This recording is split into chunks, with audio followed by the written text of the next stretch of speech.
જય શ્રી કૃષ્ણ, રાધે રાધે બધાને। આજે આપણે જાણીશું સફલા એકાદશી વિશે, જે માગશર વદ એકાદશી આવે છે।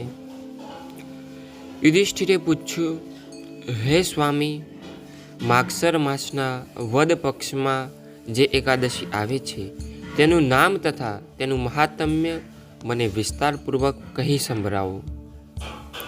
શ્રી કૃષ્ણએ કહ્યું, રાજન, માગશર માસના વદ પક્ષમાં સફલા નામની એકાદશી આવે છે। આ દિવસે વિધિ સહિત ભગવાન નારાયણની પૂજા કરવી જોઈએ। જેમ નાગોમાં શેષનાગ, પક્ષીઓમાં ગરુડ, દેવોમાં વિષ્ણુ અને મનુષ્યોમાં બ્રાહ્મણો શ્રેષ્ઠ છે, એમ બધા પ્રકારના વ્રતોમાં એકાદશી ઉત્તમ વ્રત છે। રાજન, સફલા એકાદશીએ નામ મંત્રોનું ઉચ્ચારણ કરીને શ્રીફળ, સોપારી, બીજોરા, લીંબુ, દાડમ, આંબરા, લવિંગ, બોર અને વિશેષ રૂપે કેરી તથા ધૂપદીપ દ્વારા શ્રીહરિનું પૂજન કરવું। સફલા એકાદશીએ વિશેષ રૂપે દીપદાન કરવાનું વિધાન છે। રાત્રે વૈષ્ણવ પુરુષો જોડે જાગરણ કરવું। જાગરણ કરનારને તે ફળની પ્રાપ્તિ થાય છે જે હજારો વર્ષ સુધી તપ કર્યા પણ નથી મળતું। હવે તેની વ્રત કથા સાંભળો। ચંપાવતી નામનું એક વિખ્યાત નગર હતું। તેમાં મહિષ્મન કરીને રાજા રાજ્ય કરતો હતો। આ રાજાને 4 પુત્રો હતા। તેમાં સૌથી મોટા પુત્રનું નામ લુભંગ હતું। તે કાયમ પાપ કર્મમાં જ રચ્ચોપચ્ચો રહેતો હતો, પણ સ્ત્રીગામી અને પૈસાસક્ત હતો। તે દુરાચારી અને બ્રાહ્મણોનો નિંદક હતો। આથી રાજાએ તેને દેશવટો આપી દીધો હતો। આથી લુંભગ ગાઢ જંગલમાં ચાલ્યો ગયો। જંગલમાં એક ગાઢ અને ઘેરાવદાર પીપળાની નીચે પડ્યો રહેતો। પોતાના પિતાના નગરમાં જ ચોરીઓ કરવા લાગ્યો। ક્યારેક ચોકીદારો પકડાતા પણ ખરા, પણ રાજકુમારના નાતે છોડી દેતા। ત્યારે જંગલમાં આવીને ફરાહાર કરીને પેલા પીપળના વૃક્ષ નીચે જઈને સૂઈ જતો। આ પીપળનું વૃક્ષ ઘણું મહાન ગણવામાં આવતું હતું। એક દિવસ પોષ વદ દશમની રાત્રે લુંભગે પોતાના પિતાના રાજ્યમાં લૂંટફાટ કરીને ઘણું ધન લૂંટી લીધું। સિપાહીઓએ પકડ્યો પણ ખરો, પણ રાજકુંવરના નાતે તેને છોડી દીધું। પણ આ વખતે તેના બધા જ કપડાં ઉતારી નાખ્યા અને જંગલમાં કાઢી મૂક્યો। બિચારો પીપળાના વૃક્ષના ચરણોમાં આવી ગયો।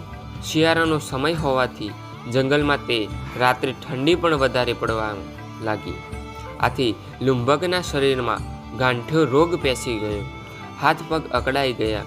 વહેલી સવારે સૂર્યોદય થતાં એને થોડી રાહત થઈ। લુંભગ પાપીના અંગોમાં ગંઠિયો રોગ પ્રવેશ કર્યો। વહેલી સવારે સૂર્યોદય થયા પછી થોડું દર્દ ઓછું થયું। એને ભૂખ લાગી હતી, પણ જીવોને મારવાની એનામાં તાકાત રહી ન હતી કે વૃક્ષ પર ચડવાની પણ શક્તિ રહી ન હતી।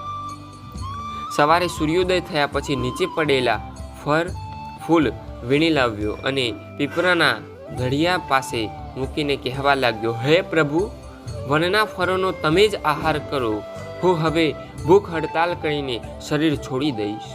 મારા આ કષ્ટભર્યા જીવન કરતાં મોત સારું છે। આમ કહીને લુંભગ પ્રભુનું નામ સ્મરણ કરવા માટે ધ્યાનસ્થ થઈ ગયો। ભૂખ્યા પેટને કારણે આખી રાત તેને ઊંઘ ના આવી। એકલો જ ભજન કીર્તન અને પ્રભુ નામ સ્મરણ કરતો રહ્યો। સવાર પડતા જ એક દિવ્ય અને અલૌકિક ઘોડો તેની પાસે આવીને ઊભો રહી ગયો અને આકાશવાણી થઈ શ્રી હરિ કહેવા લાગ્યા, હે લુંભગ, તે અજાણતા જ સફલા એકાદશીનું વ્રત કરી નાખ્યું। એના પ્રભાવથી તારા દરેક પાપો નષ્ટ થઈ ગયા।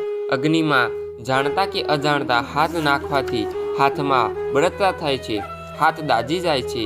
એવી જ રીતે એકાદશી ભૂલથી પણ થઈ જાય તો પણ પોતાનો પ્રભાવ છોડતી નથી।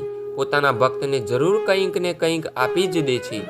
હે લુંભગ, આ ઘોડા પર બેસીને તારા પિતા પાસે જા, ત્યાં તારો આદર સત્કાર થશે, તને રાજ્ય મળશે. સફલા એકાદશી દરેક કાર્ય સફળ કરવાવાળી છે. શ્રી હરિની આજ્ઞા સાંભળતા જ લુંબકના શરીરમાં ફેરફાર થઈ ગયો. કુષ્ઠ રોગ ચાલી ગયો. એની કાયા કંચન વર્ણી થઈ ગઈ અને નવા કપડાં આભૂષણો પહેરીને પોતાના પિતા પાસે ગયો. પિતાને નમન કર્યું. પિતાએ તેને આવકાર્યો અને પોતાનું રાજ એને સોંપીને વનમાં તપ કરવાની ચાલ્યો ગયો. હે રાજન, આ પ્રમાણે જે સફલા એકાદશીનો ઉત્તમ વ્રત કરે છે તે આ લોકોમાં સુખ ભોગવીને મૃત્યુ પછી મોક્ષ પ્રાપ્ત કરે છે. સંસારમાં એ મનુષ્યને ધન્ય છે કે જે સફલા એકાદશીના વ્રતમાં મગ્ન રહે છે. આવા જ મનુષ્યનો જન્મ સફળ છે. આના મહિમા વાંચવા, સાંભળવા અને અનુસાર આચરણ કરવાથી મનુષ્ય રાજસૂય યજ્ઞનું ફળ મેળવે છે.